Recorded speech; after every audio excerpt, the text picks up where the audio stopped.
Hey friends, it is Jenna, what is up, and welcome back to the Board Game Garden, and welcome to a preview of this game right here. This is Cookie Champion. It is published by Eagle-Gryphon Games, who is sponsoring today's video. So a huge thank you to them, and it is designed by Stefan and Louis Mals, or Mals. And this game is all about competing in a cookie competition. So kind of picture this as one of those competition TV shows on Food Network. I don't know if Food Network is a Canadian network or not. Let me know if you're American or in any other country. Do you guys have Food Network? It's a station with a bunch of food shows, and some of them are baking competitions, and that is exactly what this reminds me of. So you are going to have your master chef, you are going to have your assistants, and on your team you are going to be collecting ingredients, baking these different recipes, putting them out on the table for the judges to critique them, or even selling them to people for money. And then also you can decorate those cookies for some added prestige. But ultimately, you are trying to be the best cookie maker. You are trying to have the most prestige at the end of the game. So I'm super excited to show you guys Cookie Champion today. I have always been a huge fan of food-themed games.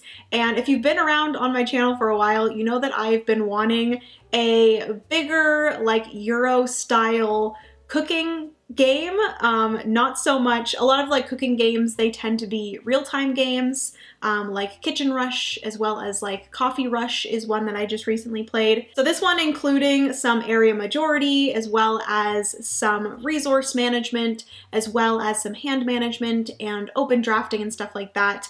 Having those Euro-style mechanisms gets me pretty excited for this one. So if you guys are interested in hearing more about Cookie Champion, then just keep on watching. Give this video a big thumbs up if you enjoy. Also hit the subscribe button down below if you've yet to do so. We'd love to have you here in the garden. Cookie Champion is going to be up on crowdfunding. When this video goes up, the crowdfunding campaign will be started, so I have a link down below in the description to the crowdfunding campaign if you guys want to go check it out, and if you think Cookie Champion is something that you would be interested in. So yes, without further ado, let's get into this preview, shall we? All right, so moving into a little aim of the game as well as all of the components. Like I said in the intro, this game is that all players are going to be competing in a cookie making competition. You are going to be gathering resources, you are going to be creating these different cookie recipes and placing them into your oven, onto the cooling racks, and then optionally, you can decorate them for extra points, and then you're going to be placing them onto these different tables and kind of doing a little bit of area majority. There are also some tiles out here that get you extra bonuses if you match those specific things, those specific objective kind of things for the cookies that you place onto those specific tables. There's some different objectives over here as well, and you're also going to be managing your master chef as well as your assistants. Those are going to be in cards, and on your turn you're going to be playing down cards and doing different actions in order to get all of these things done. So that is a little bit of an aim of the game. The player with the most prestige points, so whenever you see a cookie with a number, that is a prestige point, and the player with the most prestige points at the end of the game is the winner. So that's a quick little aim of the game. We will get into more of an overview of exactly how the game plays. This is a slightly heavier, a lot going on type of game, so I won't get into all of these small little rules, but I will give you guys a good overview so you can make sure that this is something that you would enjoy and see if you're interested in backing it over on crowdfunding. So that is a little bit of an aim of the game. We have the box here that I'm just going to move aside, and let's get into all of the components. So right in the middle here, I have the main board. You'll see that along the outside, you have the scoring track, the prestige victory point track. So each player is going to start on 0 here. You also have the different recipes up here. You're going to be on your turn deciding if you want to take the action of getting a new recipe and placing it up here on top of your personal board to work towards. You also have 5 different tables. Some tables have spots for less cookie trays than others, and each table is going to have a little green square here that is going to, like I said in the aim of the game, give you some slight more rewards or additional things if you place a specific cookie here. So for example, This one here is if you place a cookie tray or a cookie recipe that you've baked that doesn't include chocolate, if you place it on this board here, you will get an additional reward of 1 sugar. So on your board here, you have your butter, your sugar, and your flour, the 3 main ingredients for cookies. There you have different tracks for those, so you would add additional sugar to your inventory. There's also some spots here that if you place your cookies on there, you'll get some additional reward as well, like money and more ingredients, and even an ingredient tile, which are these tiles over here that give you those additional ingredients like chocolate and decorations like sprinkles. I believe there is icing as well, and there is like eggs, different things like that. I'm not sure what this is. I think that is peanut butter. I think it might be peanut butter. So those are your additional fancier ingredients that you would be putting into your cookies.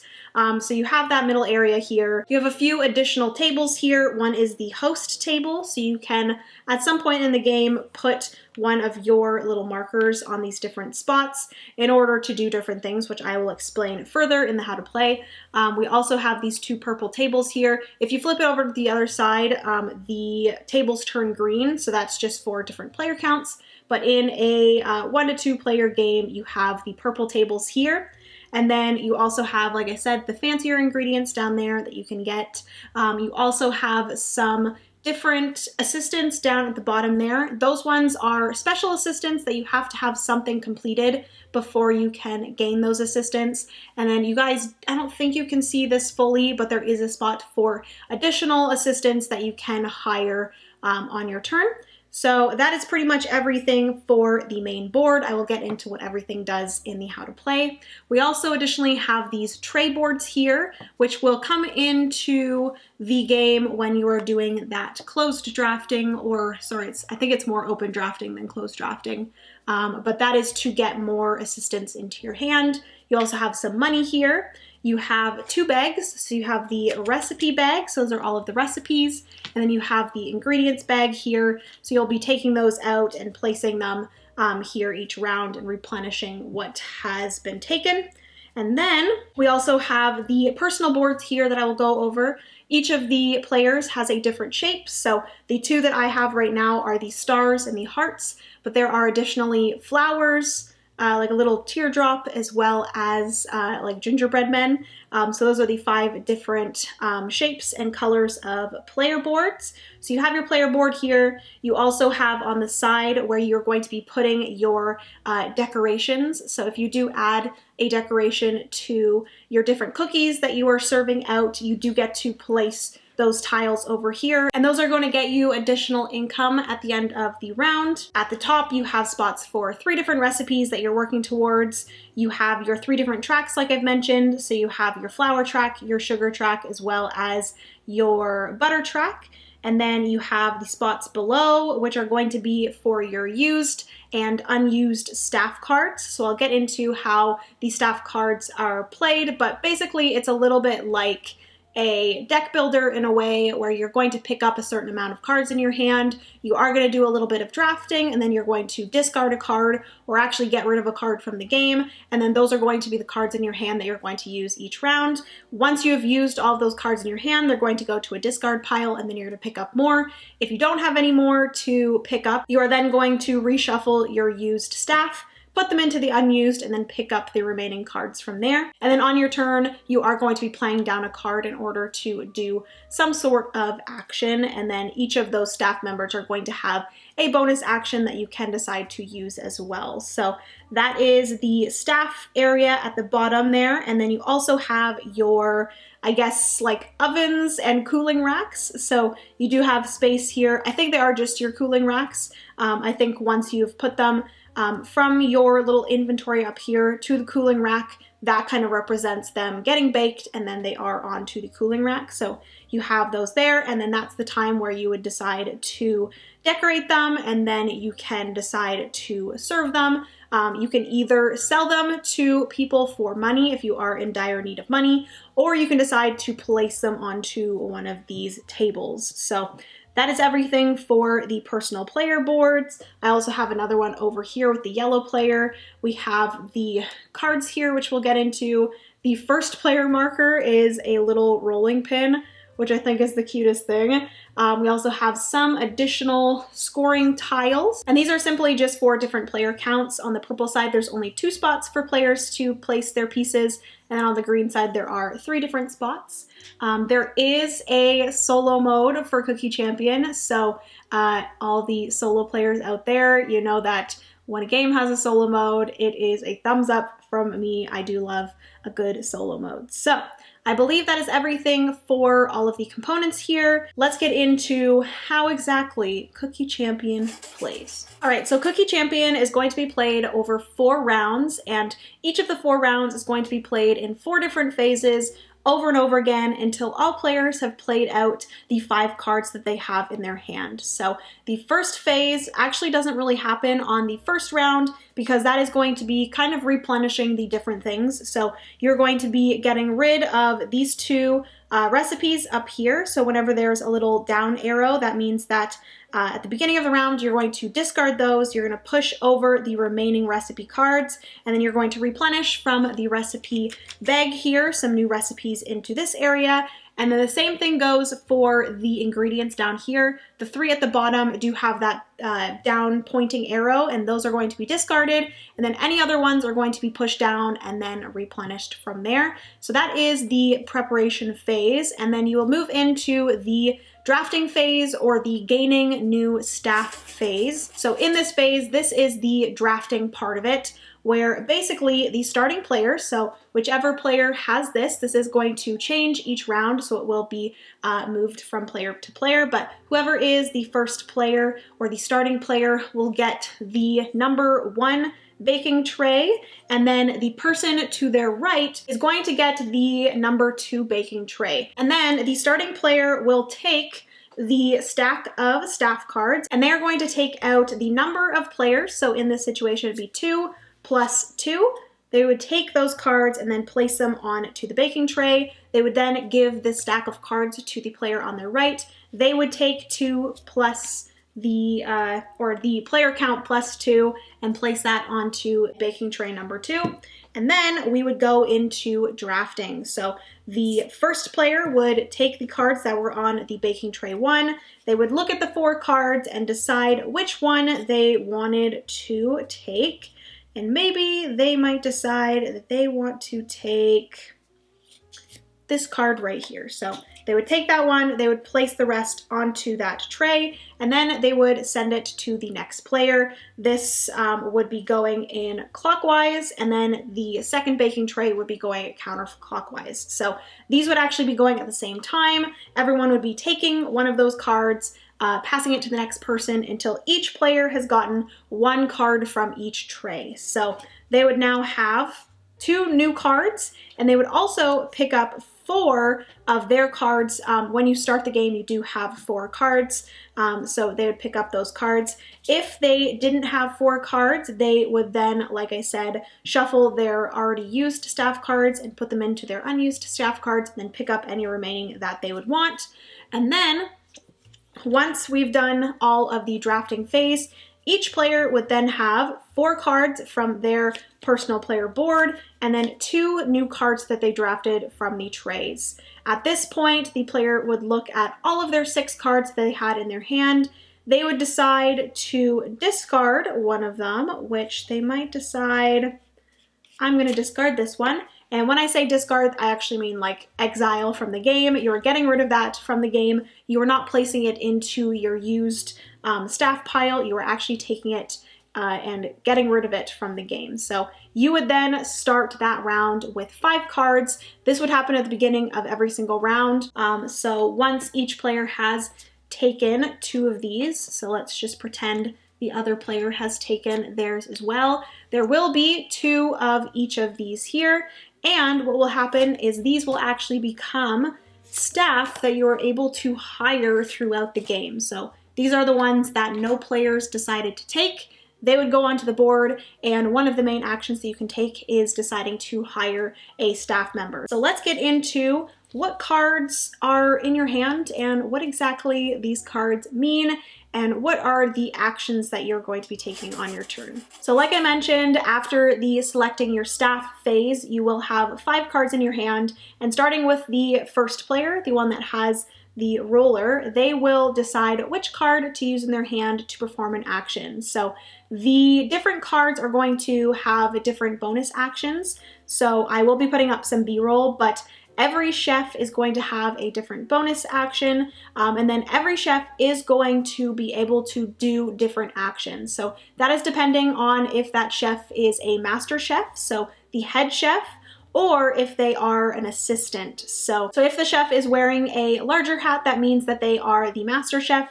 And if they're wearing a smaller hat, that is that they are an assistant. But getting into the 2 different types and what that means. So basically, if a master chef is played down, that means that you cannot perform 2 of the specific actions. There are, I believe, 9 different actions that you can perform, which we will go over in a second.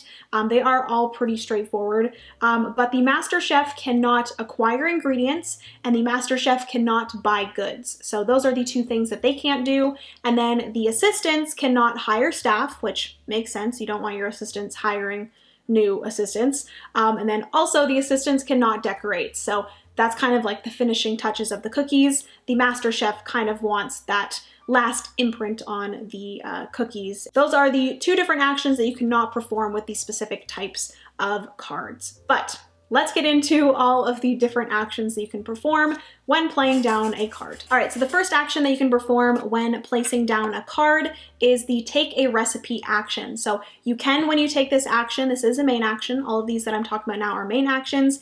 You can take 1 to 2 recipes. So those are going to be up here at the top of the board. They're all going to have a different amount of money that you need to pay in order to gain them. The further to the left, your left, they're more expensive. And then the further to the right, they are less expensive. So these are going to have a certain amount of prestige points. So that's going to be how much victory points or how many victory points you'll get for those. They will also tell you what ingredients you will need in order to bake them. So for this one, it's going to need flour, butter, and eggs, and it's going to give you 4 prestige points. So that is that type of cookie there. So that is the first main action. That is taking a recipe or taking 2 recipes. The second one is very similar, but instead of taking recipes, you are taking ingredients. So these are the fancier ingredients over here at the bottom right hand, left hand for you guys corner. This action, reminder, cannot be taken by the master chef. It can only be taken by the assistants. And you're going to be taking 1 recipe tile, and the amount of money that you're going to be spending is going to be determined by how many tiles are left in that row and what row it is in. So if it's in the bottom row, things are going to be less expensive because they're closer to getting discarded from the game. So if there is only 1 tile left in the row at the bottom here, it is going to be 0. It's actually going to be free. If there are still 2 tiles before you take 1, it's going to cost you 1 to take from there. And if there are 3 tiles, it's still going to cost you 1. And then the top 2 rows here, if there are all 3 in the row still, it's going to cost you 2. If there's 2 left in the row before you take it, it's going to cost you 2. And if there's only 1 left in the row, it's going to cost you 1. So if you are taking from a row that does have less tiles, it's going to cost you less. So those are the tiles there. They are going to give you some special ingredients, but then some of them are also going to give you decorations. So like I said, you can, at the end of this whole procedure, add some decorations to the cookies, and that's going to get you more income at the end of each round. So those are the special ingredients, and that is the second main action, which is gaining an ingredient. The third main action is going to be on your player board, and that is buying more goods. So these are the main goods that you're going to need for baking your cookies. So that is the butter, the sugar, and the flour that I mentioned before. You have 3 tracks here, and you're going to be paying a certain amount of coins in order to get more ingredients. So this is determined by what good you are getting. So if you decide to only gain 1 flour, it's actually free. So you can get 1 flour at a time if you don't want to spend money. But if you get 2 flour, it's going to cost you 2. If you get 3 flour, it's going to cost you 5. And if you get 4 flour, it's going to cost you 9. So it does have for each of those 3 ingredients a different amount that's going to cost you a certain amount. So those are the main ingredients, and buying goods, that is the buying goods action, which again can only be performed by the assistant, not the main chef. Next action is another pretty straightforward one. If you do have some recipes up here at the top of your board and you do have the required ingredients in order to make them, you can then decide to bake 1 to 2 sheets of cookies. So you would take those recipes, you would flip them over, and you would place them in these little cooling racks here, ready to be served to the audience or to the judges for judging, and then also ready for decoration if you decide to do that as well. Moving on to the next action, I've touched on this a few times already, but that is the decorating action. And just a reminder, this one can only be done by your master chef, and you have to have cookies in the cooling area or on the cooling trays in order to do this. So you would also have to have some sort of decoration tile ready beside your board. You would decide to take this action. You would discard one of your master chef cards, and then you would take that tile, place it beside your cookie sheet that you are cooling, and that would denote that you have decided to decorate that cookie. That is the decorate action. So speaking of delivering your cookie platters, the next action is just that. You can decide to do this one of 2 ways.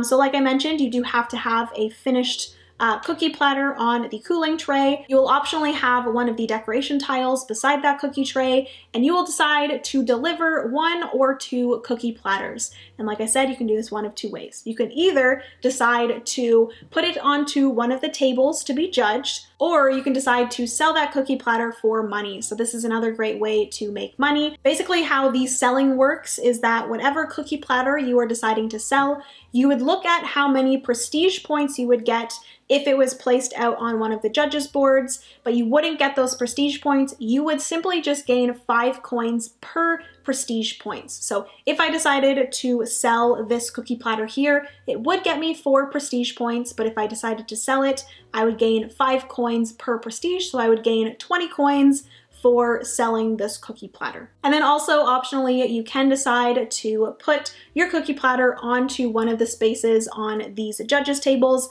Like I said, there are 5 different judges tables. One of them has 3, one of them has 4, one of them has 5, one of them has 6, and one of them has 7. And this is going to be a big part of how you're going to gain a lot of prestige points, and that is going to be with obviously placing these different cookie platters onto the tables, but then there's also an element of area majority. So at the end of the game, whoever has the most on this middle table here is going to gain 6 prestige points, then whoever has the second most is going to gain 3. In a 2-player game, you're only going to be awarding the first place. There's not going to be a second place, but each of these tables is going to have a different amount of prestige you will get if you have majority or second majority of your cookie platters on those tables. And then also additionally, there's a few ways to get bonuses when placing out these tiles on these boards. So there are a few places that once you place down a cookie platter, you are going to gain a reward based off of that spot. But also each of the tables is going to have a specific objective that if you meet that objective, you gain some sort of reward. You don't have to meet that objective, you just won't get the reward. So for example, if I did place this cookie platter on this table over here, this was the example before, but this is that if the cookie platter that I placed here didn't contain chocolate, I would then gain the bonus of a sugar. So I would place my cookie platter there, and I would put my sugar up once on my personal board. And that is everything for the main action, which is baking some cookie platters. The next main action is hiring staff. So like I mentioned, after the drafting phase, the 2 remaining from each of the trays are going to be placed in this area here, which you guys will see in the B-roll. But you can purchase some new staff. So if you do look on the board above all of the staff cards, the amount that you have to pay in order to hire that staff is going to be determined by how many staff are left on the board. So if there are still all 4 of the staff cards, you will have to pay 4 money to hire one of the staff members. If there are 3 left, you have to pay 3. If there are 2 left, you have to pay, or actually if there's 2 left or 1 left, you have to pay 2. So that is kind of how the hiring staff works. You would pay the money, you would grab the staff card, and you would add it to your hand. And then optionally, there are some special staff members at the bottom. This is determined by player count, how many are down there. But for a 2-player game, there are 3 down there. And basically, these are going to be staff members that you have to have something achieved before you can hire one of them. And you can only ever hire one of them throughout the game. So once you have hired one of those special staff members, you will have to place one of your player pieces onto this little track here to denote that you've already purchased one of these special staff members. So this one here would be that you could only take this staff member if you had one of these 2 table objectives finished. So if you already had one of your player pieces on one of these tables, you could then take that staff member on the hire staff member action. So yeah, each of them are going to be different and they're going to need something different in order for you to hire them. But yeah, that is everything for the hiring a staff member action. The next action I touched on briefly, but this is actually an action that you have to take in order to do this. But I mentioned earlier that you can exile one of your staff cards from the game in order to gain money. And this is actually a main action that you have to do. This is called the give notice action. So you're giving the staff member notice that you are pretty much firing them. But basically you can play down a card. You can actually get rid of or give notice to the card that you did play. And you can actually take their bonus before you get rid of them, which is nice. So you would then take that card, you would gain the money for giving notice and getting rid of this card. So for example, if I got rid of an assistant, I would gain 4 coins. If I got rid of a master chef, I would gain 6 coins. I again would get their bonus and then I would discard them from the game. So that is the give notice action. All right, so finally moving on to the last main action. This is placing a service post or placing a host. So the host table is this yellow table up here. And then you have all of these service posts here, which are going to be connected to one table. So the way the service post works is you would decide to take this action. You would place down one of your cards. You would take one of your player markers. You would spend however much money it is to put one of your player markers on that spot. So for example, this one here is I would have to spend 8 money.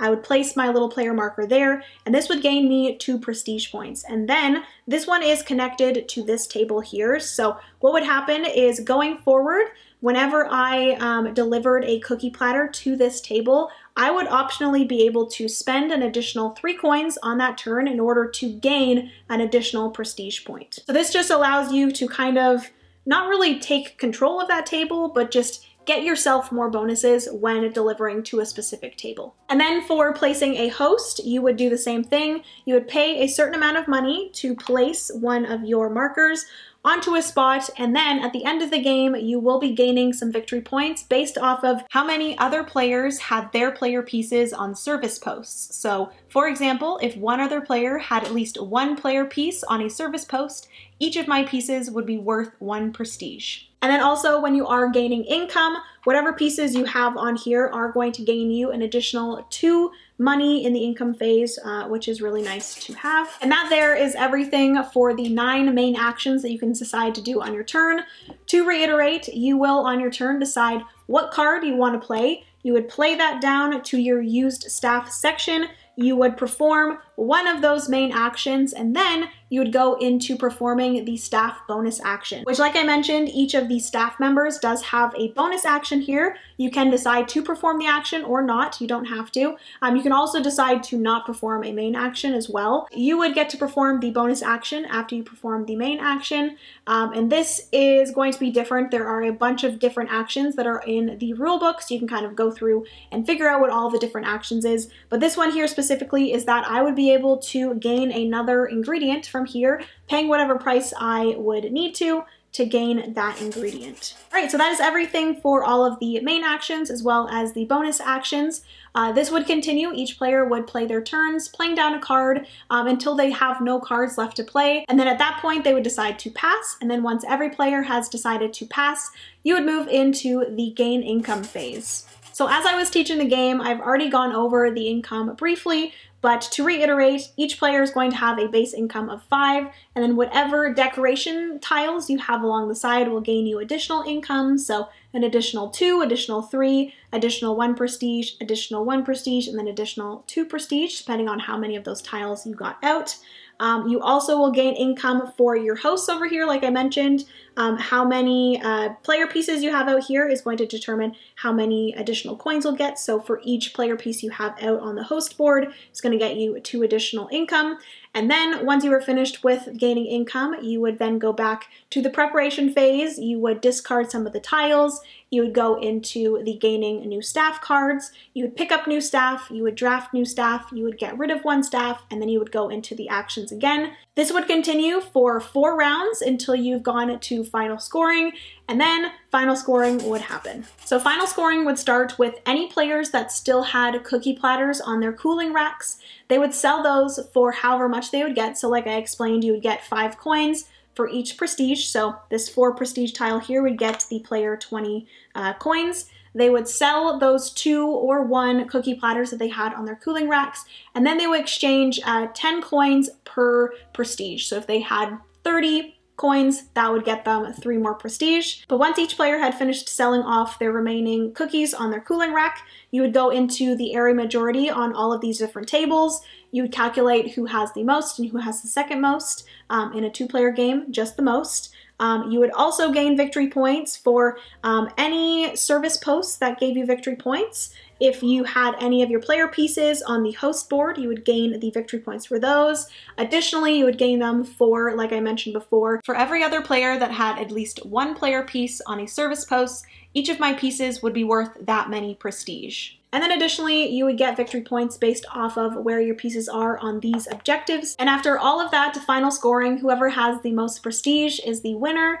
If there is a tie, whoever has the most leftover coins is the winner. And if there is still a tie after that, if the start player is in the tie, then they will win.